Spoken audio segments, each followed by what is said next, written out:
the first question we had was for you, I guess each of your experiences, how has working with cybersecurity changed since you started your careers?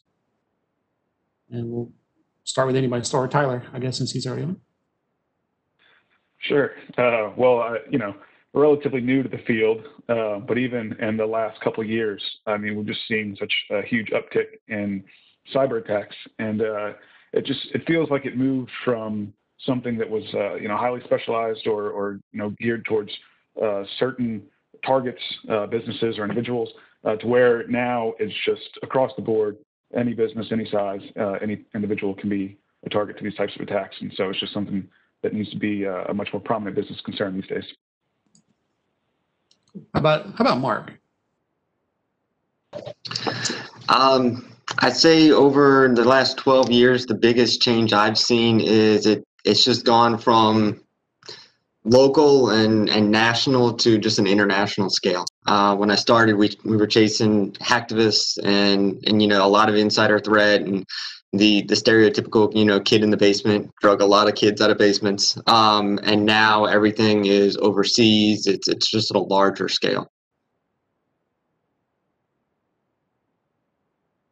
And Todd, I know you've attacked this from a lot of different angles in your career. I'm sure you have a lot to say. Yeah, I hate it when I figure out on these panels that I'm the oldest one here, which I think I just figured out. But I would say it was interesting. Before I was in cybersecurity, I worked in IT, and the discussion was always firewall, basically just software on the servers that we're trying to have virus protection, and we're keeping it patched. And that was the conversation. And then over time, it just starts to kind of snowball, and it starts to evolve. And I think it's kind of what Tyler and Mark alluded to, that what we're finding now is that it's something that changes on a monthly basis. It's not the kind of thing where you get all of your software and hardware set and you patch it. It's about every month, every week, you're trying to figure out what's the new attack, what's the new vector. And so that's the thing I've seen, is that it continues to snowball, that the speed of change has not slowed down. And Steve, you are involved a lot before and after a breach, and I know you prefer before much better than after. Are you finding that people are getting in front, and engaging people like you before these things happen, or is it still kind of lagging behind? Oh, I think it's one of those things especially within the last couple of years, you've seen an uptick in companies really looking at this as one of the prime business risks, their ability to actually continue to do business and the like, and all the things that come with it. I think we can all sit here and say that we would like to see that number grow as all companies look at this as a common business risk. I think there's still an educational gap that we're fighting through. But having said that, even really just looking back in the last year or two, there has been a huge growth in companies really appreciating the risk that's there and wanting to take those proactive measures, not really to only ward off, say, like a litigation or regulatory risk, but really just to make sure that they can identify things, as quickly as possible, and ideally before they happen, so that they can prevent them and continue to do business. Or, God forbid, something that does happen, they can identify it, fix it, and then move on and improve accordingly. But I think really just to mirror everything that's already been said, is this field is constantly changing. What you might know, say, a year ago is going to be totally or could be totally different today. And really just on that, I've noticed that I think I can still remember at the turn of last year where you saw an uptick in groups not only deploying ransomware, but then before that actually grabbing data and then using that as a leverage tool, which has really changed what we do on a daily basis, especially on the after and the response aspect of that, just dealing with that, because it adds that extra regulatory part. But again, really just to hash back, really still continue to try to fill that educational gap, but we're definitely seeing a lot more companies taking this seriously and wanting to do something beforehand. So I'll start with Mark on this one, and this is probably the reason why most people are here today, is the question of, hey, I'm just a startup. I'm, just me in a couple of people in my company. Nobody's even heard of this yet. I mean, why would a hacker even target me? How would they even know who I am? Well, like I was saying, probably a decade ago, that might have actually been a decent argument, especially if you were maybe in a smaller city or whatnot. Um, if there is a silver lining to the ransomware, business email compromise kind of epidemic that's been going around since around 2014, it's the fact that it brought cybersecurity to everyone's doorstep. Big business, defense contractor, small business, startup, grandma. I mean, it doesn't matter.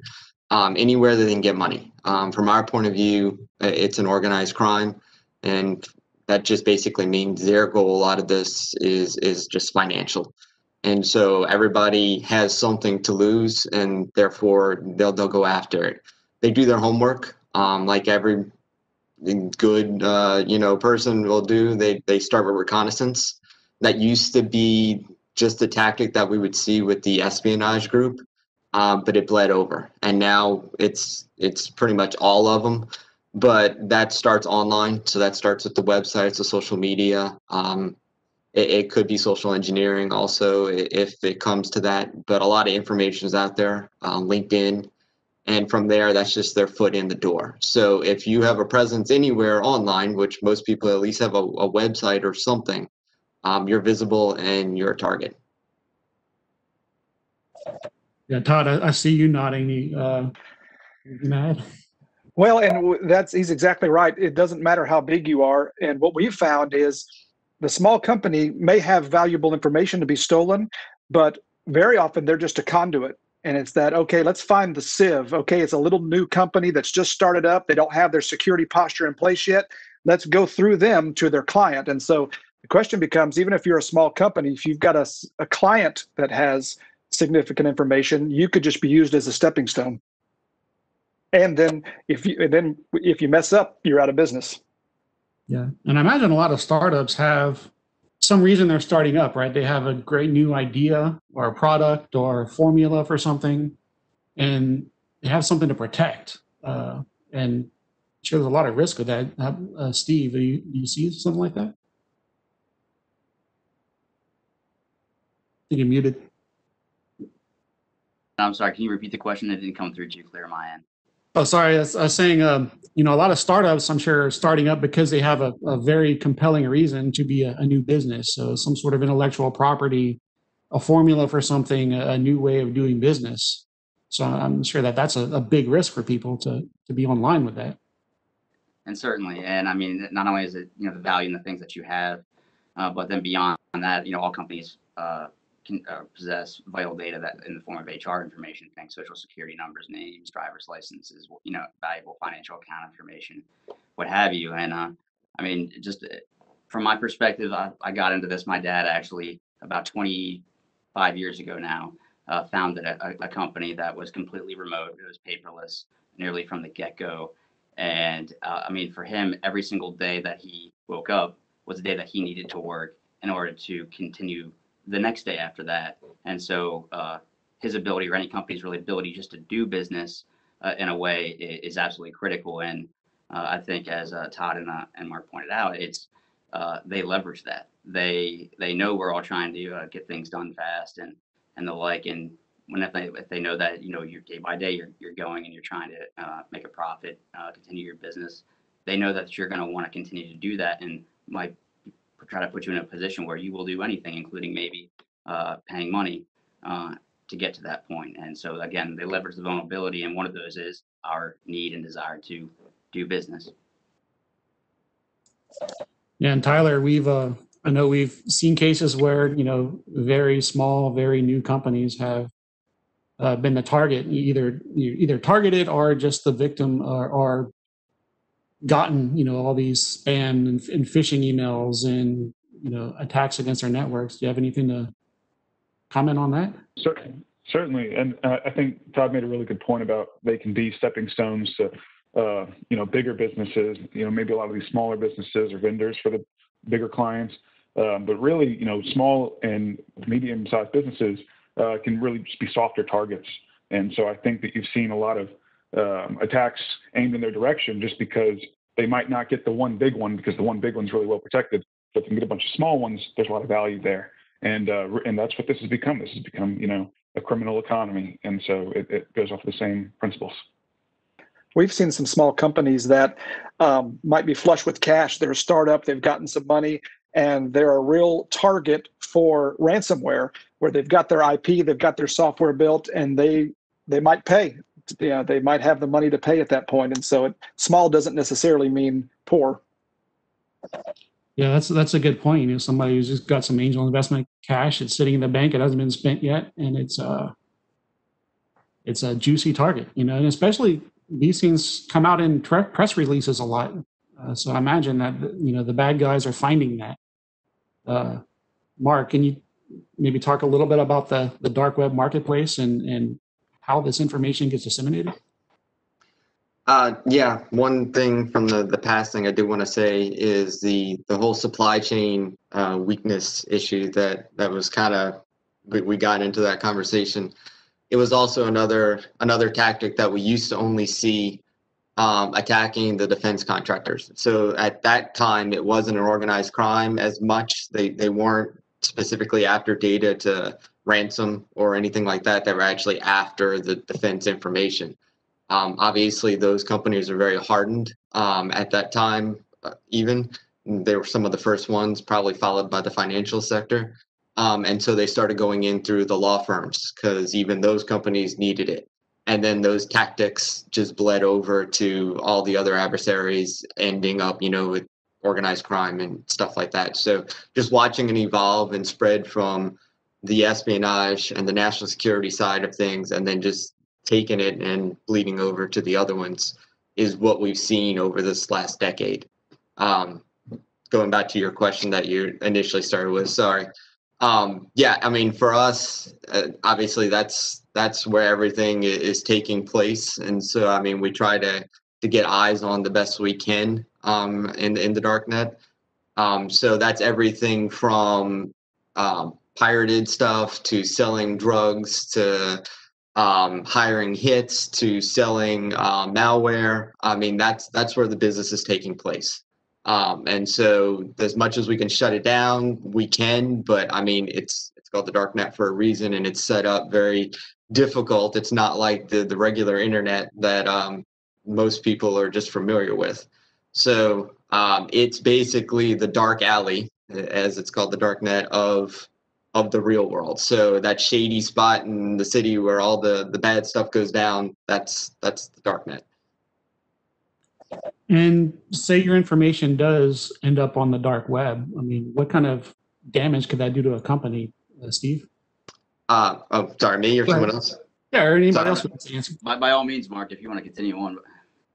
No, sorry. I mean, from our point of view, obviously we see it after the sky's already falling. So I've sadly had many conversations with people who used to have businesses, especially small ones that can't weather the damage as well as a larger one, and it's just devastating. And sadly, even we've seen it when we can put cuffs on a person and they're not overseas.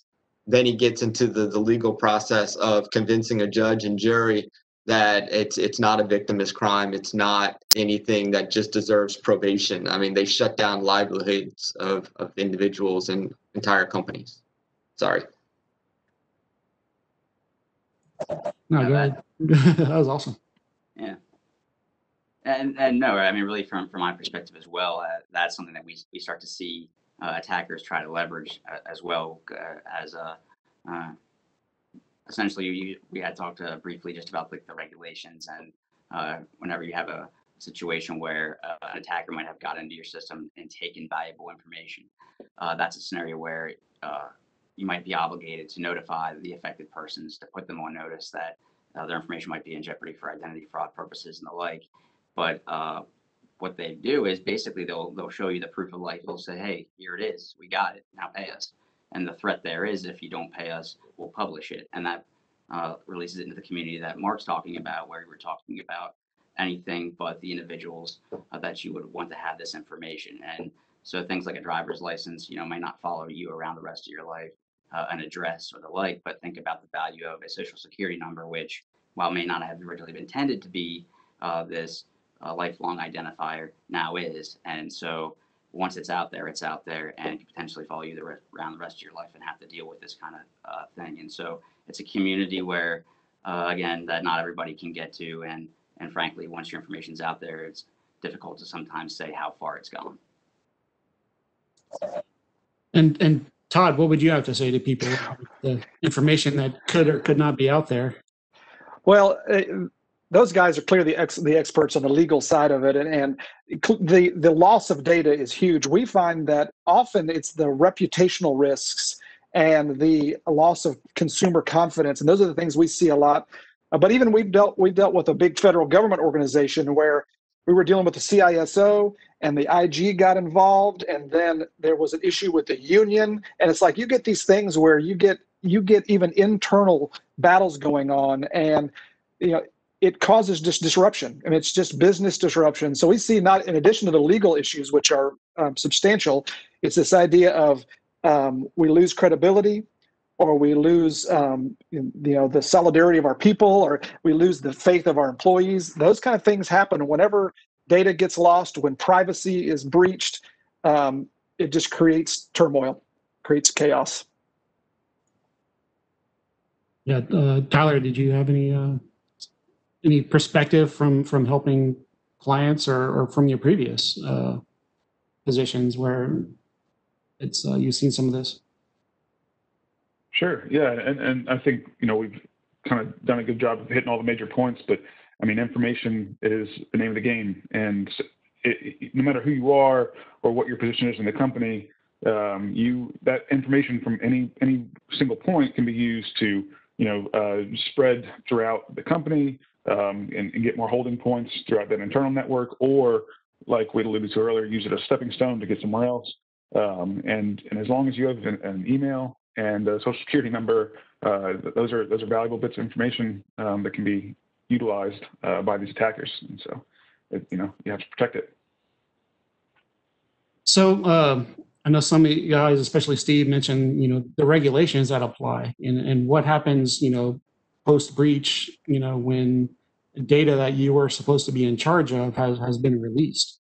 How could a small startup possibly even know what laws, what regulations, what are their vendors requiring of them that they need to be aware of, as they begin to start doing business? People are busy, they're trying to figure out how to do their core competencies, but then there's all these new and upcoming laws and regulations. We've got this, California privacy laws. We've got things that are now in the U.S. We've got, if you deal with Europe, you've got the GDPR. Start with Steve, because I know Steve talks about this a lot. Yeah, and so basically how it starts if you're a small company, medium-sized company, large company, it all starts kind of with the same beginning, where you need to know what you have, you need to know where you got it from, and the like, and then where you have it, because a lot of those things are going to help you figure out what laws are really going to apply to you. In the U.S., it's a little bit more selective. It's going to be more based on industry. That's how it's been approached traditionally. Now we have state breach notification laws that not only govern your obligations in the event that something does get out, but then also has security standards about what you might be able to, what you should do with that information, how you should protect it, and the like. And so if you're in the U.S., it's a lot of these state breach notification laws are dictated not by where the incident happens, but by the resident of the data owner themselves.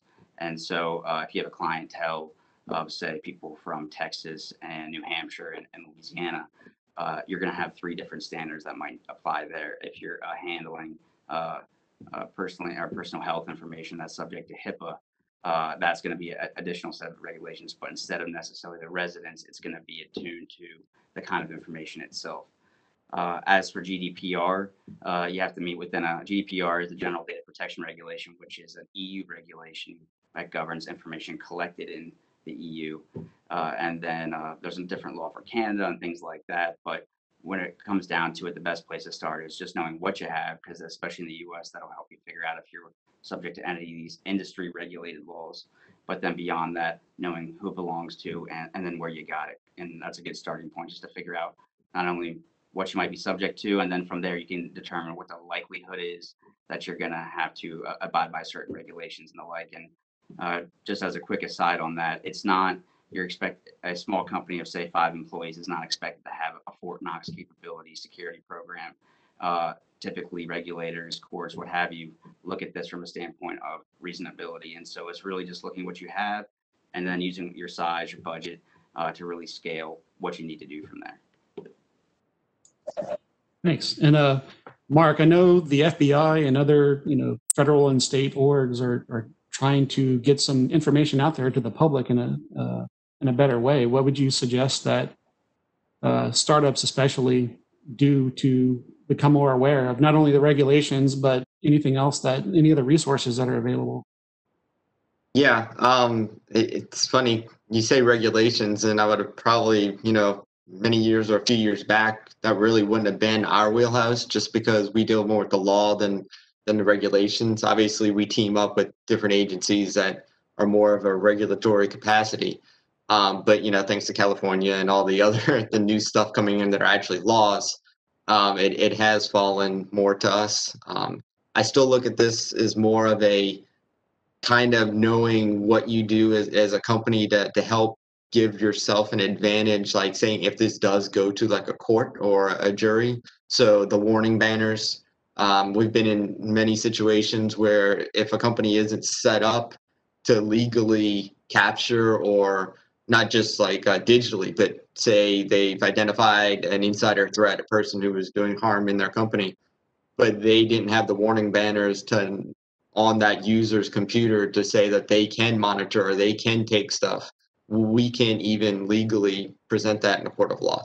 And so if we can, it just adds doubt and more of an option for the defense to kind of weed away at our evidence. So knowing your laws to protect yourself is a big one, even when it comes internally. And I got completely sidetracked on when you asked the first time. So what was that again? Oh, no, that was a good one. Just, knowing that you need to tell your employees not to do a bad thing, even though it's a bad thing, but you have to tell them. But yeah, the question was, what kind of resources do you guys provide? Yeah. Personally, I mean, obviously you can get completely bogged down with stuff. Any intake of intelligence coming in of known threats, new threats, is great. If you're sitting there at a startup and you don't have any coming in, I do recommend InfraGard. I was an InfraGard coordinator for 2 years in Dallas, my previous office. I'm still involved here. They're all over the place. Everybody has a chapter, and what they are, they're not the FBI. They're a separate entity that's pretty much joined with the FBI. So when we have intelligence stuff that we're not going to put out on the news and just blast on our social media stuff, but that can actually help warnings, the latest threats, the latest malicious IPs, it's going to go onto the InfraGard portal. And so you sign up as an individual, not as a company. There's a background check to make sure you're clean there. It's pretty basic. And from there, you log in. You can kind of tailor it to what you need. If you're in agriculture, you're obviously not concerned about threats that don't maybe relate to agriculture, so you can see those coming in. So it's a good place to start if you're not looking at any intelligence. I can't speak with authority on the law side, but I can say from the small business perspective, the startup perspective, we see the challenge often is that the laws and regulations are clear on what to protect. And a lot of times what they do is they require reasonable protection or some defensible protection. And so it's hard for a lot of small companies to know exactly what do they do to protect it. And there are minimum standards. If you look at all the widely accepted standards, there are minimum standards that every company, startup or large company, has to establish. But sometimes it doesn't tell them exactly how.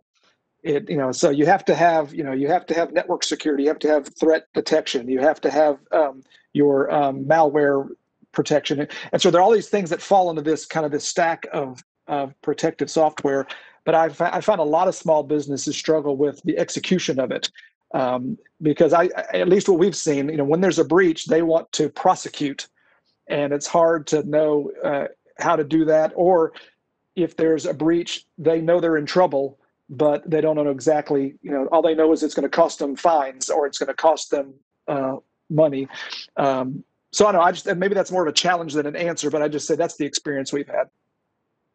Yeah, and I know your passion is to make it easy, right? To give somebody something that they can understand, and as Steve and Mark were kind of mentioning before, is getting that message out to your employees that here's the right way, the wrong way, and as a business owner, you should be doing something to keep your employees educated and on the right side and moving forward, even if it's just a little bit at a time. We did have a question come in from the audience that's pretty interesting and actually quite timely, because I know yesterday we started to receive alerts through the InfraGard and some other means of all these attacks that are now targeting hospitals directly and healthcare companies. There's been a huge upsurge of ransomware specifically targeting healthcare, and it's creating quite a buzz in the industry right now. And the question from Lauren Fitz is, in a pitch competition last night, they talked about enhanced security at hospitals due to these foreign cyber attacks. And there was some concern about medical equipment that's being used at home. So it kind of gets into the IoT space of, if somebody's putting some sort of medical device at their house that's connecting to their home network, what should somebody at home do to protect themselves, even against, this thing that's potentially saving their life? Tyler, do you have any suggestions on that? That's such a loaded question, Tim. There's certain things you can do from a personal security standpoint, and then there's a kind of a separate list of things that you should do from we call it corporate concern or business concern, and definitely you want to have some isolation there. Make sure there's a separation between business things, personal things. From a network security standpoint, try and put some protections in place to keep your Internet of Things utilities as far away from other important things as possible. And we could go into a deep dive of technically how to do that, but the quick answer is get some expert consulting on how to approach those types of challenges. Yeah, and this, I guess, this comes into all kinds of IoT questions. Smart refrigerators, Amazon Alexa, Google Home, all these things, smart light switches, and everything. All these devices are potentially putting something on your network, and with work from home, especially these days, that's becoming a bigger concern. Mark, have you seen anything that's come across your desk that falls into this category? It's funny because the question, I think for me, from what we deal with, kind of bleeds over to multiple areas. One, from the medical side, it's been a huge target for many years now, and it's just because of the legacy machines. A lot of the medical equipment is designed, say, for a certain operating system, and it works, and those operating systems are not updated. And so this machine works, and the hospitals know they have this equipment and it works and it's life-saving.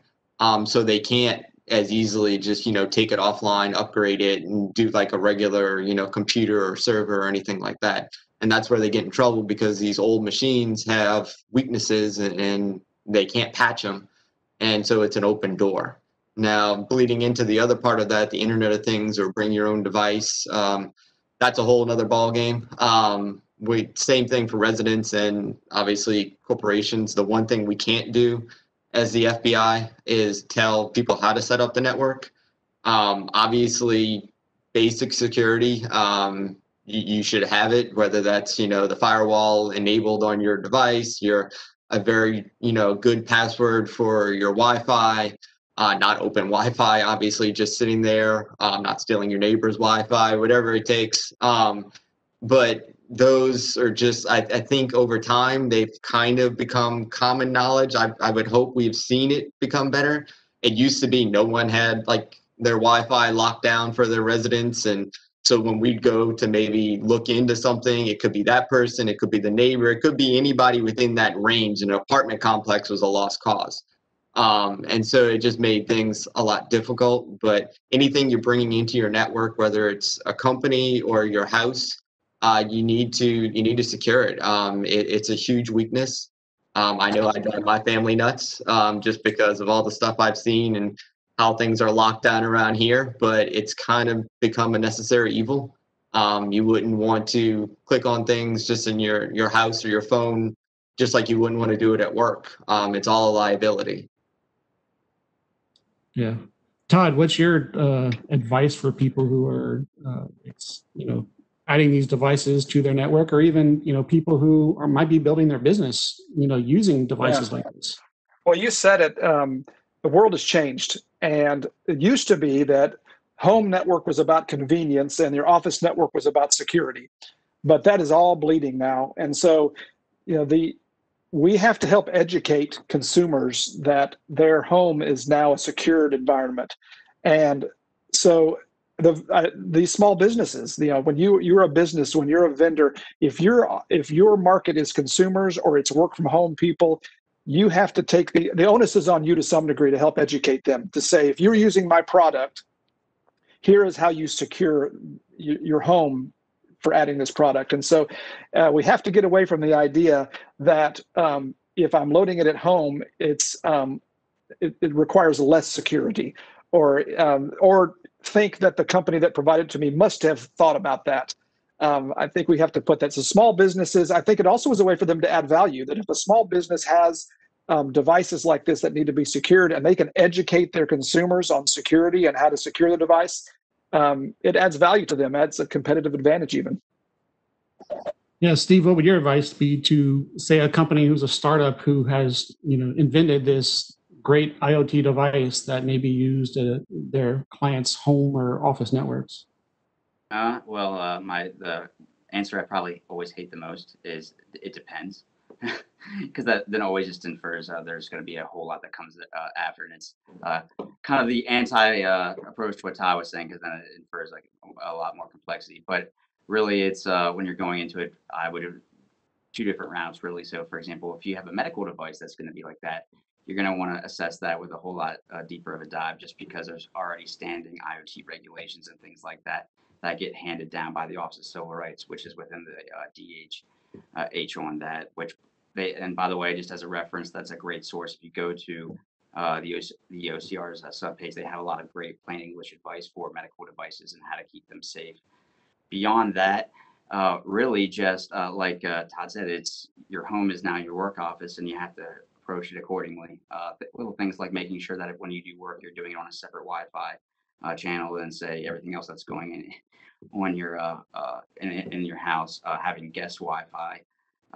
Also, as more kids have tablets, things like that, they download video games. We've within the last 8 or 9 months seen an uptick in things coming in through not necessarily a business device, the like, but coming in through a family member's video game console or the like. And it's really changing the dynamic on where the risk lies, and having to make sure that it's being evaluated. And again, you can't put your trust in the manufacturer. Like I haven't really seen too many warning labels regarding Wi-Fi connections, or taking steps with the immediate device to ensure that it's secure or the like. But really, again, approaching when you go into your house, for example, think of it like a disease.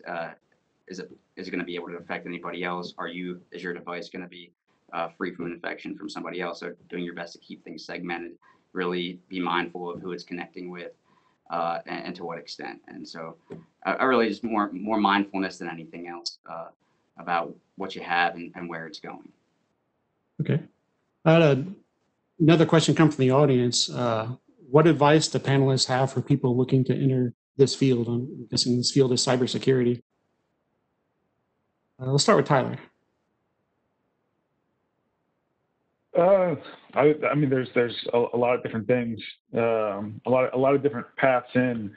I think one of the things that we've made clear about this, cybersecurity in general, is that it's just a very complex topic. There's legal concerns, there's regulatory concerns, there's technical concerns, and there's a lot of different layers of protection that are required that might not have been so in the past. So I guess maybe just a broader answer is find, if there's a particular sector of technology that you're interested in, or you're interested in more of a technical path or regulatory or policy making path, and then go from there. I guess that's kind of a non-answer, but it's a very broad field and a lot of different ways to get into it. Yeah, and as we're getting short on time, so I did want to ask one other question. I think that the audience might find especially, and this audience might find especially interesting, would be, you're starting off your business right now. It's in the middle of the pandemic. Are there any new challenges or even opportunities with starting off with the culture that we're in now and the risks that we're facing now that you could use to your advantage? Let's start with Todd on that one. Well, you said the word that I think is most important, is that it's culture, is that our culture has changed in the world. But what it does is it emphasizes the need for an organization, a startup or a small company has got to weave into what they do a culture of security. And I think it has you approach everything differently. It has you approach your sales differently. It has you approach how you, of course, how you provide your service, how you manage your organization.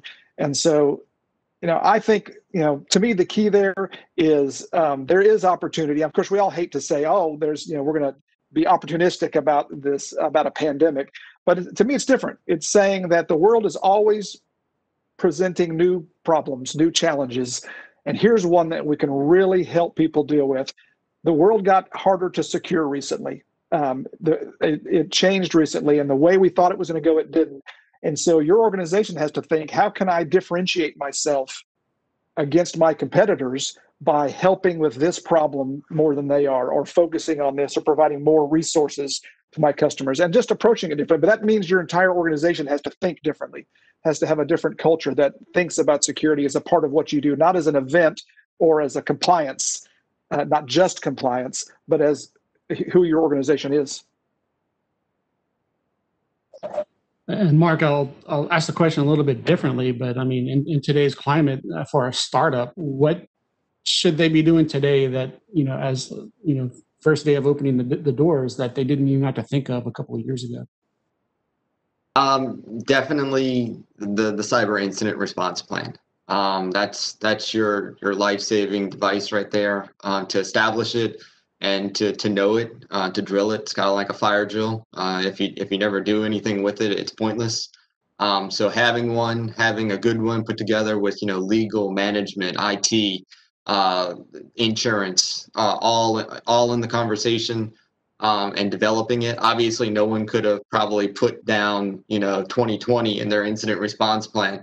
But they could have had some things that would have at least given them a start in that direction to expand it to what they need. So that's my go-to answer for anything really when it comes to when you're trying to get off the ground. You need to have one of those where maybe 10 years ago it could have been put in place later. That should be at the forefront. And Steve, I know that's speaking your language as well, especially. How would you convince a business owner that among the million other things they're doing every day, they've got to call a timeout and get this done? Oh, it's one of those things. I think we did a webinar a week or two ago where one thing I kind of laid on was Jim Baker's adage of prior preparation prevents poor performance. But it's one of those things where you take some time now to really walk through what the risks are and how to respond to them, because should the time come, and none of us are 100% immune, having that playbook or thought process already conducted is going to help you get back up to business a lot quicker. Because if you don't, you're going to be trying to figure out all these things on the fly, and you throw in the adage, or you throw in the aspects of panic, not being able to maybe get to a lot of the things that you are relying upon, is really going to slow down that process. And I mean, it's not, I hate to put it so crudely, but time really can be money, and it's people's jobs in this respect. So laying on what Mark said, I mean, it gives you a tool, gives you a device to put on paper the people that can help you out, your resources, and that would include the FBI. The FBI can be a great resource in these instances and tell you what to do and how to respond. And in times maybe rein in the bad guys as well. And so putting it down on paper, you might be taking that time now, but it's likely going to result in you be getting up quicker and having less downtime later on should anything happen. So I guess you could look at it as an investment. Absolutely. And see, Catherine's back, so that must mean we're out of time. Yes, we want to thank you guys so much for participating in this panel. Thank you, Tim, so much for moderating it. I certainly think that this audience, got some perspective on what's to come in this field and, what's kind of going on in the current situation that we're in. And I just want to thank you guys so much again for participating. We really appreciate it.